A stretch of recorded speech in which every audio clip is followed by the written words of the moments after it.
Queridos hermanos, hemos escuchado el capítulo 26 del Evangelio de San Mateo, de los versículos 14 al 25.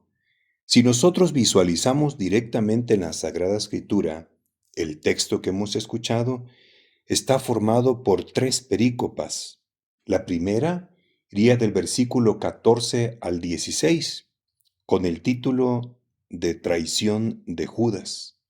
En tanto que la segunda perícopa, de acuerdo a la versión de la Biblia de Jerusalén, va del versículo 17 al 19, titulado Preparativos para la Cena Pascual. Finalmente, la tercera perícopa iría del versículo 20 hasta el versículo 25, con el título de Anuncio de la traición de Judas. Observemos entonces que la primera perícopa y la tercera perícopa, la figura que más resalta en este momento de la narración evangélica es la del apóstol Judas. En ese capítulo 26 de San Mateo, un par de veces aparece el verbo paradosei. La primera vez en el versículo 15 dice la palabra de Dios: Entonces uno de los 12, llamado Judas Iscariote, fue a donde los sumos sacerdotes y les dijo: ¿Qué queréis darme y yo os lo entregaré? Él tiene conciencia, ha tomado la decisión de entregar al Señor a las autoridades judías. Y en el capítulo 26 de ese versículo 20, nuestro Señor, recordemos que Él es de naturaleza divina y tiene el conocimiento de lo que hay en la mente y en el corazón de todos los seres humanos. Él sabía exactamente lo que iba a ocurrir. Dice la palabra de Dios: Al atardecer se puso a la mesa con los 12, y mientras comían dijo: Yo os aseguro que uno de vosotros me entregará. El verbo es paradosis o paradidomi, que es un verbo muy interesante desde el punto de vista de lo que significa en griego. De hecho, es un verbo técnico para el estudio de la liturgia eucarística. 2 veces el verbo entregar. Uno por boca de Judas, apóstol, que fue a ver a las autoridades judías, y otro por revelación del Señor, justo en el contexto de esa comida en el que ellos se encuentran, que es la comida de los ázimos, como ha dicho el capítulo 26, versículo 17. El primer día de los ázimos, los discípulos se acercaron a Jesús y le dijeron: ¿Dónde quieres que te hagamos los preparativos para comer el cordero de Pascua? Entonces no podemos negar que la figura que resalta en la narración de hoy es la del apóstol Judas Iscariote. Aquí lo interesante es que es el verbo entregar y que coinciden vamos a mencionar ahorita 2 planos, ¿no? En el plano histórico, humano, de Judas Iscariote, pero tocado, como ya se nos ha anunciado, en el Evangelio de San Juan, capítulo 13, versículo 2, que el diablo mismo puso en el corazón de Judas el propósito de entregar al Señor.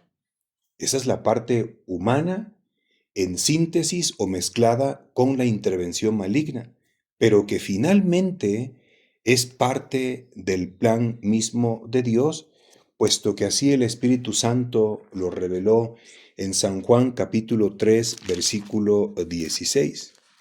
Es el Padre quien entrega al Hijo con ese carácter sacrificial, convirtiéndolo, porque una de las características de la misión de Jesús es ser el verdadero Cordero de Dios que quita el pecado del mundo. San Juan capítulo 1, versículo 29. Pero escuchemos esto que el Espíritu revela en San Juan capítulo 3, versículo 16. Porque tanto amó Dios al mundo que dio, con ese sentido de entregar, que dio a su Hijo único para que todo el que crea en Él no perezca, sino que tenga vida eterna. Confirmado también precisamente en aquella oración que nuestro Señor realizó en el contexto de su agonía, en el capítulo 14 de San Marcos, en el versículo 35. Y adelantándose un poco, caía en tierra y suplicaba que a ser posible pasara de él aquella hora y decía: Abba, Padre, todo es posible para ti. Aparta de mí esta copa, pero no sea lo que yo quiero, sino lo que quieras tú. Él estaba consciente de que su destino era el siervo doliente de Isaías 53 y combinado con la figura del Cordero Pascual de Éxodo 12, profetizado también por Juan Bautista en San Juan capítulo 1, versículo 29. Finalmente, entonces, es el Padre quien entrega al Hijo. Es el Padre quien entrega al Hijo. Pero como lo entrega a los humanos, necesita una mediación. En este caso, la mediación para entregar al Hijo es ciertamente, diríamos, en primerísimo lugar, la naturaleza humana de Jesús. Y Jesús como hombre asume esta realidad, lo mete en su conciencia y expresa que Él obedece la voluntad del Padre, como en la carta a los Hebreos. Aquí, Señor, yo dije, he aquí estoy para hacer tu voluntad. Y en el capítulo 10 de San Juan, en ese versículo 17 y 18, aparece algo extraordinario. Por eso me ama el Padre, porque doy, otra vez el verbo dar, de la mismo sentido de parádosis, de entregar, porque doy mi vida para recobrarla de nuevo. Nadie me la quita. Yo la doy voluntariamente y tengo poder para darla y poder para recibirla de nuevo. Esa es la orden que he recibido de mi Padre. Atención entonces, queridos hermanos, ese es el sentido que nosotros encontramos en el contexto de la Cena Pascual, porque es precisamente en la celebración de la primera Eucaristía donde Jesús, Él se entrega, pero ahora de manera sacramental, en el pan y en el vino consagrados.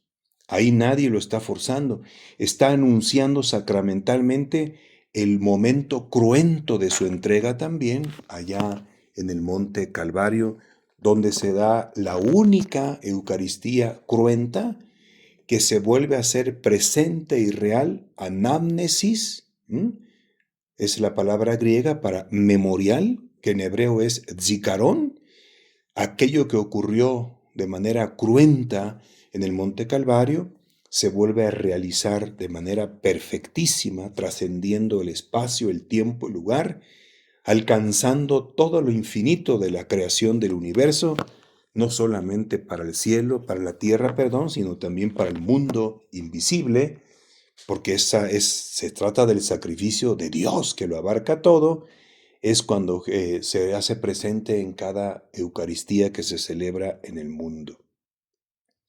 El Padre entrega al Hijo. El Hijo asume, obedece fidelísimamente la voluntad del Padre. Y por eso el Espíritu Santo en la pluma de San Pablo en el capítulo 11 de la primera carta a los Corintios, versículo 23, en el contexto de la cena afirma: porque yo recibí del Señor, le entregaron a Cristo, lo que os he transmitido, lo que también yo doy, que el Señor Jesús, la noche en que fue entregado, tomó pan y después de dar gracias, lo partió y dijo: este es mi cuerpo que se da por vosotros, etc. El verbo griego maravilloso es paradidomi, parádosis, que se traduce al latín por traditio y al castellano por tradición. Así que resulta que el corazón de la tradición de la Iglesia es entregar a Cristo con todo lo que Cristo implica y con todo lo que Cristo es, sin mutilar nada, sin quitar nada, porque eso ya es otra realidad que nosotros ya sabemos. Es el espíritu de la apostasía, del error, de la herejía, y te busca entregar a un Cristo que ya no es el Cristo que entregó al Padre, no es el propio Cristo que se entregó en la cena eucarística y que lo llevó a plenitud en el monte Calvario de manera cruenta aquel día de su muerte.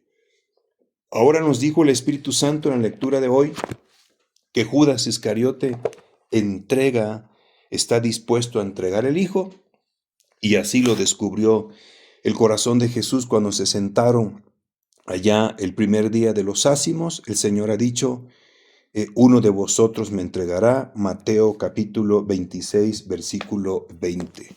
Pero el apóstol Judas Iscariote, que recibió la misión del Padre a través de la llamada del Hijo, porque verdaderamente el Hijo lo llamó, tenía vocación divina y tenía la vocación de entregar también al Hijo a la manera de los demás apóstoles y Pablo, que hay que entregar al Hijo, y la entrega se da de manera perfectísima en el sublime sacramento de la Eucaristía.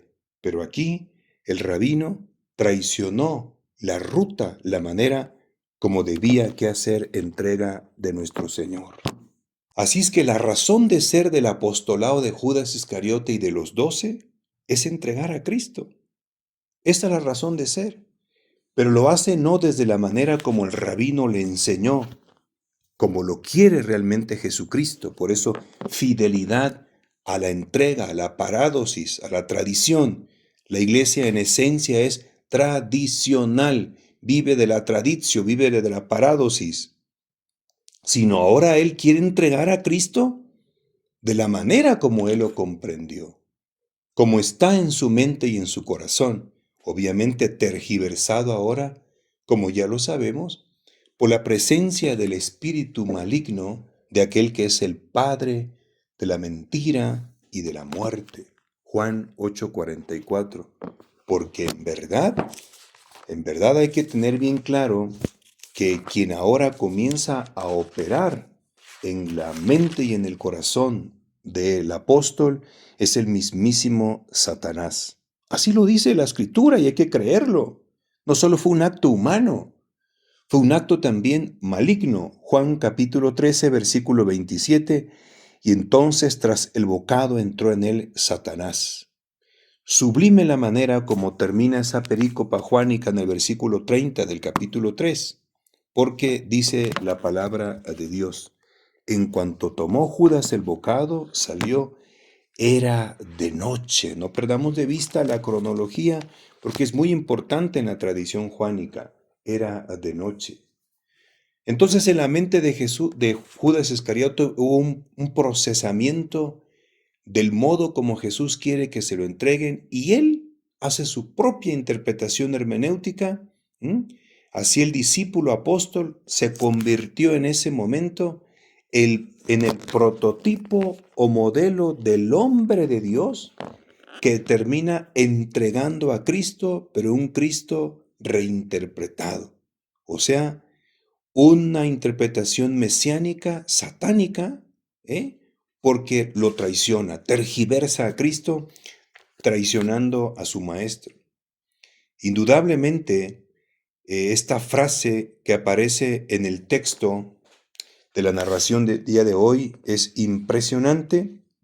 En ese capítulo 26, en el versículo 24, el Hijo del Hombre se va como está escrito de él, pero ¡ay de aquel por quien el Hijo del Hombre es entregado!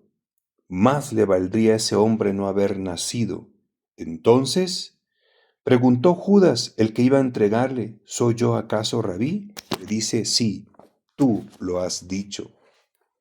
Una frase impresionante, demasiado intensa, porque la Escritura valora mucho la vida por encima de la muerte.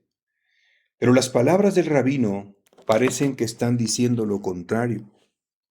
Sin embargo, hay que comprenderlas en su justa dimensión, en razón de la terrible experiencia y tormento dolorosísimo que el apóstol Judas pasará en virtud de haber traicionado su vocación divina, por haber distorsionado su razón de ser, pues le llevará a una crisis existencial que necesariamente equivaldrá a la muerte misma que se verificó en su suicidio. Pero antes de llegar al punto omega o final de su crisis, primero sufrió un ataque psicológico, emocional y espiritual como no había tenido precedente en la historia humana.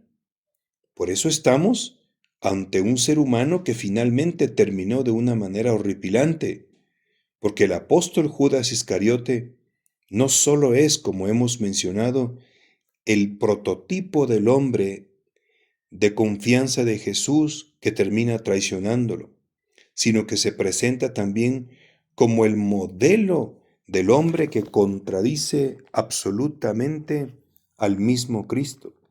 Así, si los discípulos se convierten en la extensión de la misión de Jesús en la tierra, es decir, otros Cristos, el apóstol Judas Iscariote es la encarnación del antagonismo, de la oposición al proyecto del Señor.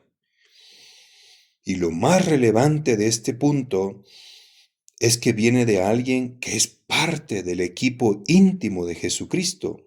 Por eso, este apóstol es también el padre humano de la apostasía, entendida como una traición no solo a la palabra del Maestro, sino al propio Maestro en persona y que finalmente lo llevará a la ruina. Sin duda alguna, el prototipo entonces humano del anticristo, de aquel que se opone a Cristo y que finalmente se une a la campaña de la destrucción de Cristo, es el propio apóstol Judas Iscariote, un miembro de la iglesia, simple y sencillamente un apóstol de Jesucristo.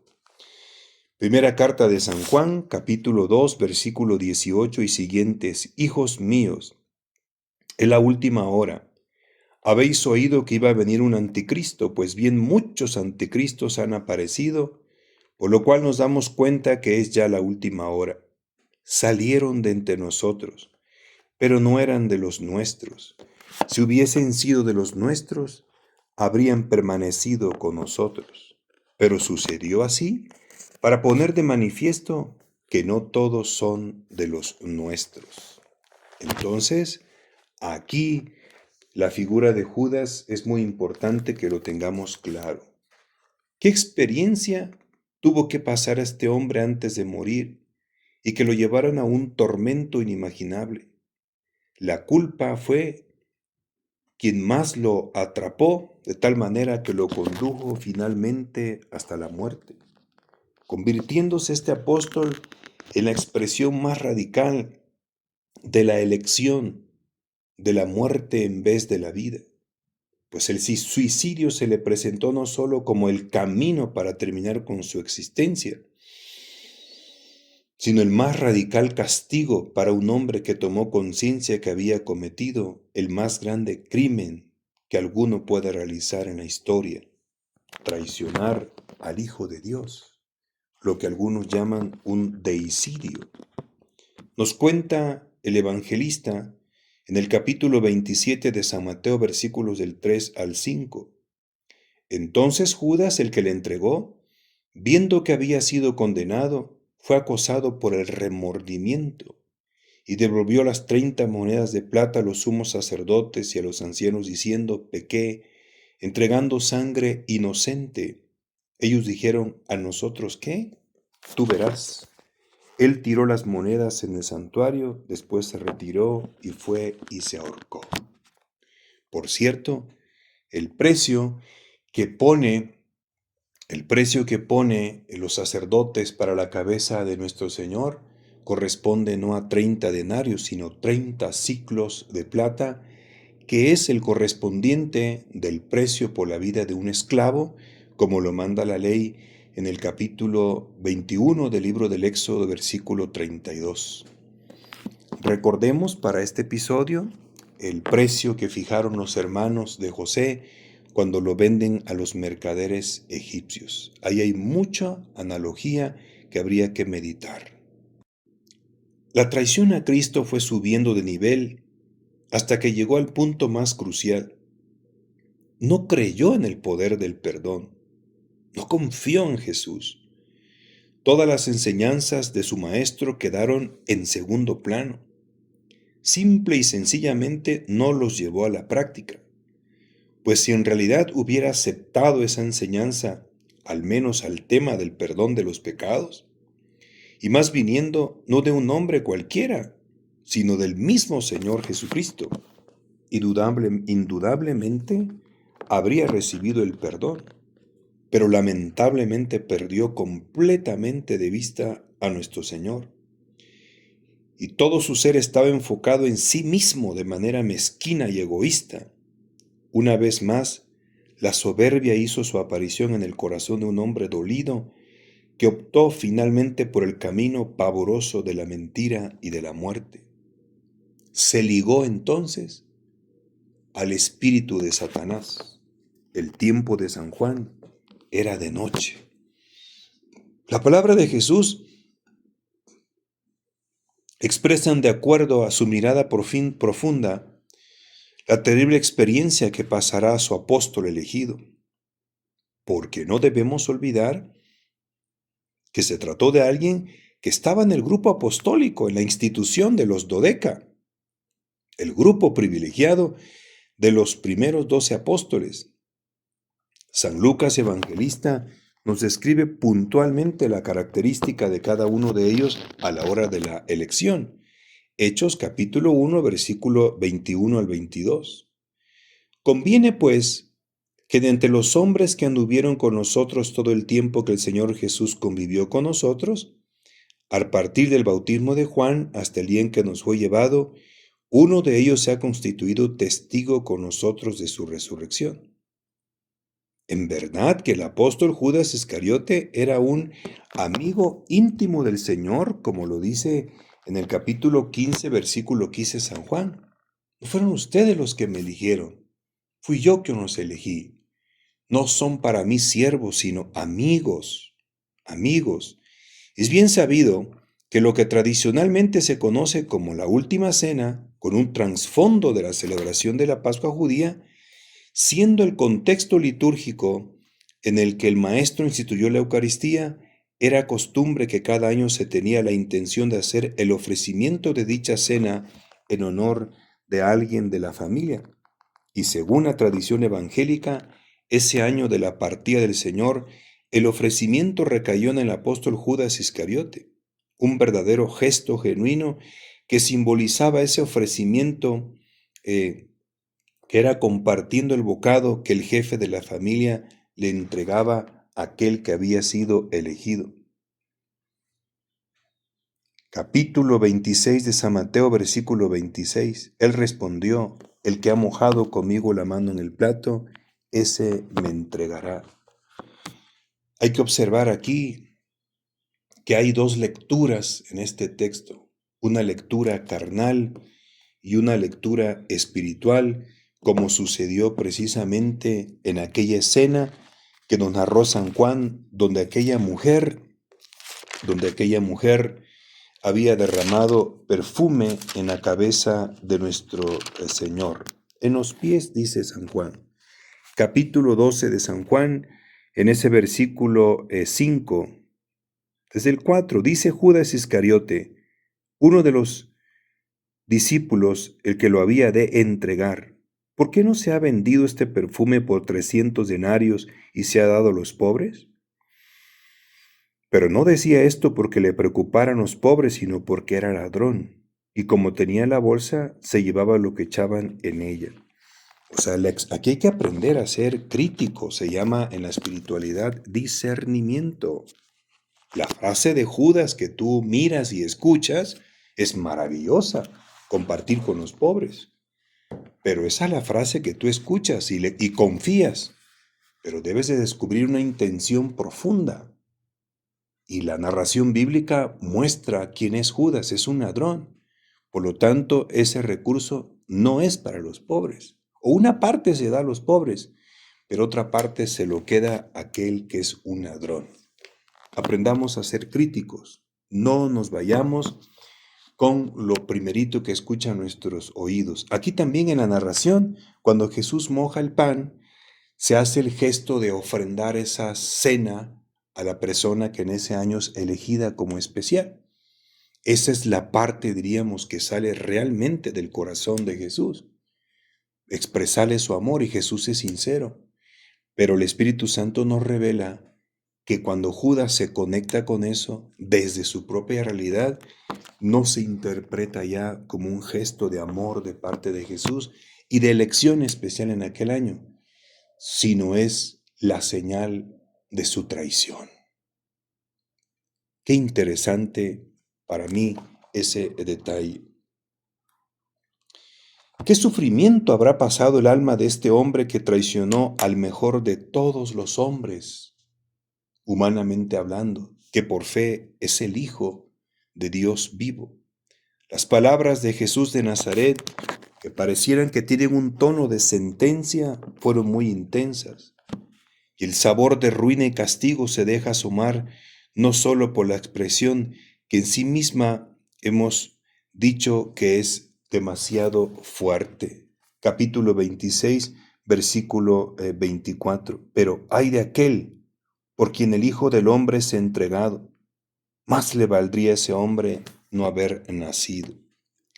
Sino por el uso de la partícula ay, que nos pone inmediatamente en relación con las predicaciones proféticas, por ejemplo, de Oseas, capítulo 5, versículo 7 y versículo 18 al 20. Pues esa palabra funciona como una fórmula profética que indica amenaza, ruina y tribulaciones. El rabino de Nazaret, nuestro Señor, lo usó ante el rechazo que sufrió en dos ciudades que fueron testigos de la manifestación de su gloria, pero que no se convirtieron, y les anunció su futura ruina. Lucas capítulo 10, versículo 13. Ay de ti, Corazín, ay de ti, Betsaida, porque si en Tiro y en Sidón se hubieran hecho los milagros que se han hecho en ustedes, tiempo ha, sentados con sayal y ceniza, se habrían convertido. Esta misma fórmula profética de los ayes vuelve a aparecer en la denuncia que hace Jesús en contra de la clase dirigente del pueblo israelita. Con esta expresión se estaba anunciando la ruina en la que caerán por no haber creído en su palabra. Mateo 23:13. Hay de ustedes, escribas y fariseos hipócritas, que cierran a los hombres el reino de los cielos. Ustedes ciertamente no entran y a los que están entrando no los dejan entrar. En el libro del Apocalipsis aparece esta misma expresión que indica, como hemos mencionado, la ruina y la tribulación que sufrirá la ciudad sumergida en el pecado tras su estrepitoso desplome. Apocalipsis 18:10. ¡Ay, ay, la gran ciudad! Babilonia, ciudad poderosa, que en una hora ha llegado tu juicio. Es Roma abrasada por las llamas, sellada por el duelo y los lamentos. Siguiendo el matiz de la fórmula, lo que nuestro Señor quiso expresar con ese ay no solo es el terrible sufrimiento y dolor que el apóstol traidor pasará, sino que también indica su ruina final y total, que no solamente se circunscribe en este espacio y tiempo de la historia, sino que trascenderá para la eternidad. Por eso es que dijo que más le hubiera valido no haber nacido, porque Él es el prototipo del ser humano que perdió el camino de la salvación para internarse libremente en el camino de la perdición. Su gran vocación y destino de encuentro con el Padre en las mansiones celestiales, Juan capítulo 14, versículo del 1 al 3, se ha frustrado y ahora será conducido a la ruina y al tormento en el lugar de la perdición eterna. Así, la figura del apóstol traidor está necesariamente vinculado a la existencia de aquella realidad tenebrosa, como destino de los que rechazan y desprecian a Cristo, es decir, el infierno. El dolor tan terrible que experimentó su corazón por la traición a su maestro no tiene medida, porque el tormento no fue solamente psicológico, sino algo que está más allá de los criterios humanos de valoración, y que solo pudo ser visto por la mirada profunda del Hijo de Dios. Por eso dijo en Mateo 14:21, más le valiera no haber nacido. Semejante expresión lo ponemos en paralelismo con la oración que Job, movido por el profundo dolor que le embargaba, abrió al Señor en aquella oración que hizo en el capítulo 3, versículo del 2 al 11.